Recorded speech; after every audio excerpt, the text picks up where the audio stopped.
Olá, meu amigo, minha amiga, estamos de volta com mais um Portal do José, fechando mais uma semana, felizmente, podendo compartilhar hoje com vocês notícias muito positivas, notícias muito boas, embora tenhamos que dedicar também algum espaço para as notícias que vêm do mundo paralelo.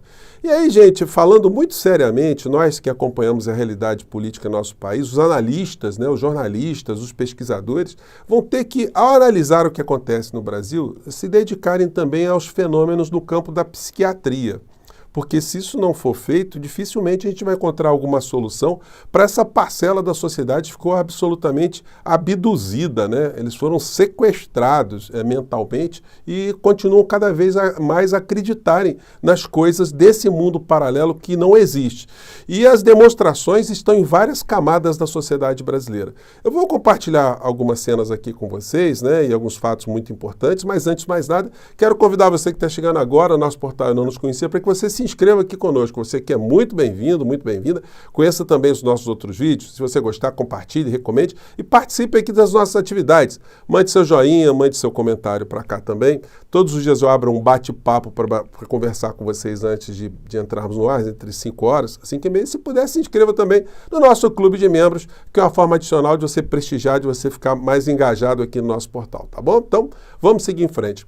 Gente, hoje mais cedo, eu conversei com vocês no nosso vídeo anterior sobre essa iniciativa do senador Girão de ir lá para os Estados Unidos e levando alguns parlamentares, enfim, para dar entrada junto ao embaixador brasileiro, nomeado por Lula, a uma petição para atacar, para denunciar ao mundo que nós vivemos numa ditadura do judiciário, né? Especificamente ali atacando o ministro Alexandre de Moraes. Se eu fosse embaixador brasileiro nessa circunstância, eu receberia essa petição e depois eu me trancaria numa porta de segurança máxima e só sairia de lá quando eu tivesse certeza absoluta que essa gente já não tivesse mais por perto, porque essa gente aí realmente dá demonstrações inacreditáveis. Olha só a cena já do Girão, senador Girão, lá nos Estados Unidos e a regimentação de alguns brasileiros que vivem nesse mundo paralelo lá no território norte-americano. Vamos acompanhar aqui essa cena aqui, vamos lá. Bom, começou a concentração aqui em Nova York, já chegaram alguns caminhões, pessoal de Framingham, de Boston. Gente, vocês conseguem imaginar essa cena? Está acontecendo lá, hein? Essas pessoas vão fazer o quê? Vão cercar o prédio da ONU com caminhões? Ou será que eles vão fazer uma caminhonata até o Capitólio? Será que eles vão fazer alguma coisa? Vão ousar fazer alguma coisa? Porque a coisa está complicada, né? Vamos ver aqui mais uma continuidade aqui. Gente de várias partes chegando aqui aos pouquinhos.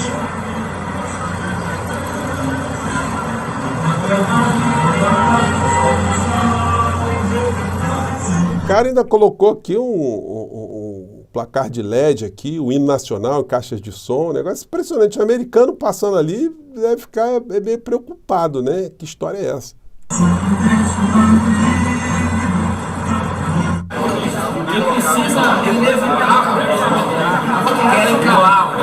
E aqui o senador Girão e o senador Magno Malta, né? Os paladinos da justiça perdidos lá em Nova York. Então, coitado do embaixador, né? Isso está acontecendo lá, mas o universo paralelo tem os seus ramos aqui. Eu recebi essa imagem aqui que eu quero compartilhar com vocês de uma senhora no supermercado, né? Que está enxergando a realidade dentro desse universo. Vamos acompanhar aqui. É a Dilma Rousseff que ajuda vocês a roubar? É a Dilma Rousseff que ajuda vocês a roubar? A empresa da Dilma... Olha o garotão aqui lá, ó. Quantas plásticas, cirurgia plástica? Para ajudar a Dilma Rousseff a roubar? Tóxico, cirurgia plástica. A Rafa Kalimann ir lá para Espanha? O nome disso aqui, Brasil, parece que é a Dilma Rousseff que é dona desse... Psicopatia saimonista, Brasil. Crime grave. Psicopatia saimonista ou comunista, sei lá. Gente, isso aí não se resolve com debate político, não. Isso aí a gente vai ter que desenvolver aí outras ferramentas, né? Bom, E aí fica aí para você mandar o seu comentário sobre esse aspecto aqui. Agora vamos passar para outro tema aqui. Quem é Diego Ventura, preso pela Polícia Federal sob suspeita de liderar invasão em 8 de janeiro? É outro que foi preso também, outro que estava nessa linha de frente, postou vídeo, e vai ficar encalacrado, vai ficar preso ali, que postou muitos vídeos aí, se vangloriando de tentar dar um golpe de Estado aqui no nosso país, né? Ele estava ali com aquela outra líder também desse movimento que foi preso. Enfim, a fila está andando para essa gente. Não adianta eles pensarem nesse mundo paralelo, porque o mundo real tem grades, e nesse mundo real que tem grades, eles vão ter problemas muito sérios, né? Bom, e aí uma situação positiva hoje, né? O presidente Lula, ele restringe agora, através de vários decretos, a compra de armas e para clubes de tiros e põe a Polícia Federal para fiscalizar os CACs. Foi uma promessa de campanha. E, em dado momento, o presidente Lula, ele levantou uma questão que eu achei muito interessante, né? Ele não está colocando que esse decreto, que as medidas ali vão resolver o problema da violência no nosso país. E remete ali a questão da violência para outros tipos de preocupações que nós temos que ter aqui no Brasil, inclusive com a desagregação do tecido familiar.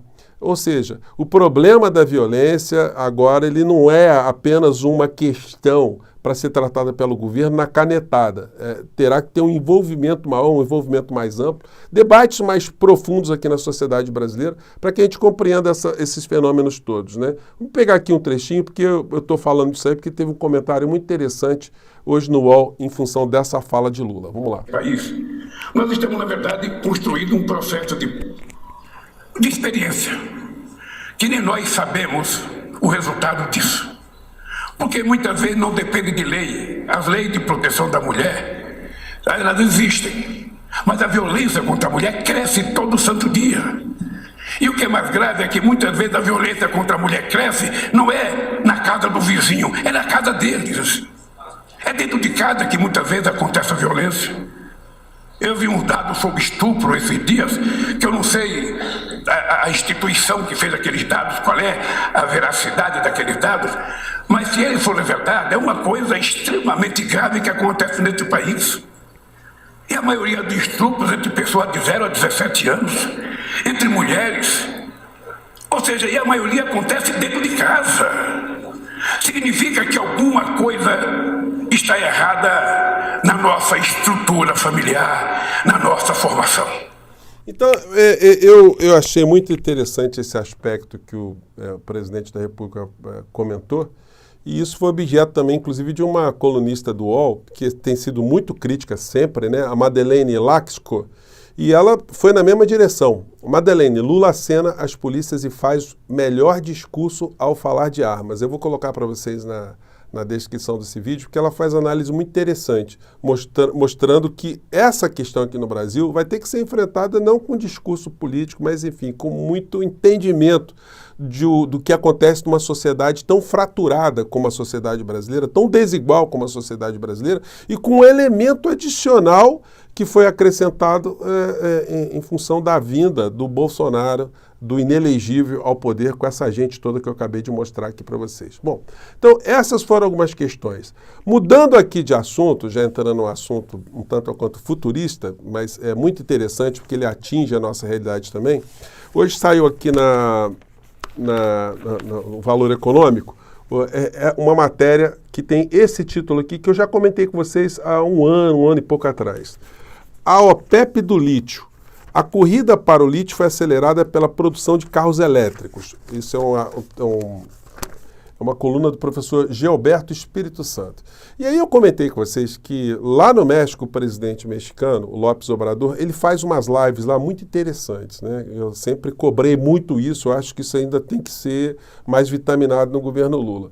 E nessa live que eu compartilhei com vocês, ou nesse trecho, ele falava da intenção do governo mexicano de criar uma espécie de estatal do lítio, que é o principal mineral para a produção de baterias dos carros, né, que estão sendo produzidos no mundo inteiro. Ele chegou a sugerir para se fazer uma aliança entre o México, a Argentina, Bolívia e Chile, criando uma espécie de OPEP do lítio, porque esses 4 países detêm jazidas gigantescas e, felizmente, estão todos muito próximos do Brasil. E no Brasil, eu vou mostrar adiante, nós já estamos recebendo fábricas de automóveis vindos da China, ou de fábricas chinesas, de altíssima tecnologia que podem alavancar o nosso país também nesse universo, né, de um novo modelo de transporte no mundo que se faz através de carros elétricos. Disse então o presidente mexicano à época. Vamos pegar aqui um trecho. Entonces, ahí la concesión para el litio es especial. ¿Sí? Y ya se decidió que el litio va a ser explotado en beneficio de los mexicanos. Bom, ele dizia, o lítio vai ser explorado, né, para os mexicanos, para o bem dos mexicanos. Mais à frente, em outro encontro, ele falou na mesma direção também. E bem pagado. Bom, sem compromisso. Bom, aí ele fala da importância do lítio, né, e como lá no México, né, os neoliberais tentaram também transformar esse tesouro no território mexicano numa coisa a ser explorada pela iniciativa privada. E agora eles baixaram lá um decreto, o Congresso Nacional mexicano aprovou, e isso foi regulamentado por um decreto do presidente mexicano. Agora o lítio no México está nacionalizado por uma empresa estatal. Vamos acompanhar aqui só esse trechinho aqui para finalizar. Vamos lá. De ustedes, de todos los que viven en esta región de Sonora. Aí ele todo feliz dizendo, olha, o lítio pertence a todos vocês, né, que vivem nessa região de Sonora. Que tienen de todos los mexicanos. Entonces, estamos firmando pues este acuerdo. Ya hay una ley que se aprobó en el Congreso. Acabou de falar, né, que foi uma lei aprovada pelo Congresso mexicano. Hay, desde luego, amparos. Ya saben ustedes cómo son los conservadores. Vocês sabem como são os conservadores, né? Que México se convirtiera en una colonia de los extranjeros. Eles sempre quiseram que o México se convertesse numa colônia dos estrangeiros. Que no fuese un país independiente, libre, soberano. Nada más que no van a poder con... Que nunca fosse um país independente, soberano, mas eles não vão poder mais. Sus amparos ni sus controversias en el Poder Judicial. Ya se tomó la decisión, la ley está aprobada en el Poder Legislativo. Já tomou-se a decisão, já está aprovada pelo Poder Legislativo, né? El litio es de la nación. Bom, então, gente, isso é muito interessante. Isso vai ter uma repercussão aqui no Brasil, que são já os automóveis chineses, né, que serão fabricados aqui no Brasil também. Alguns já estão sendo vendidos. Carros de altíssima tecnologia. Eu tenho visto aí, esse aqui de uma empresa, né, a Aval, e esse aqui é da BYD, também, que está se instalando na Bahia, né? A fábrica que nós falamos outro dia aqui, e a anterior que eu me referi está se instalando no interior de São Paulo. Então, o Brasil pode se transformar num grande polo automobilístico desse segmento de carros elétricos, carros híbridos, né? Então, a fila está andando também para esse lado. E para fechar ainda a notícia melhor do dia de hoje é que o dólar fechou em queda aqui no Brasil em mais um dia. Isso vai significar que nós teremos possivelmente redução de outros preços em função dessa desvalorização, né, da moeda americana em relação à valorização do real, né? Quem diria? Senhor Paulo Guedes, por onde o senhor anda agora, hein? Para dizer que o Brasil ia virar uma Venezuela ou ia virar uma Argentina, né? Devia aparecer em público, né, para pedir desculpas. Gente, eu fico por aqui. Vamos ter sempre cuidado com a nossa saúde mental e vamos seguir em frente. Até o nosso próximo encontro. Tchau!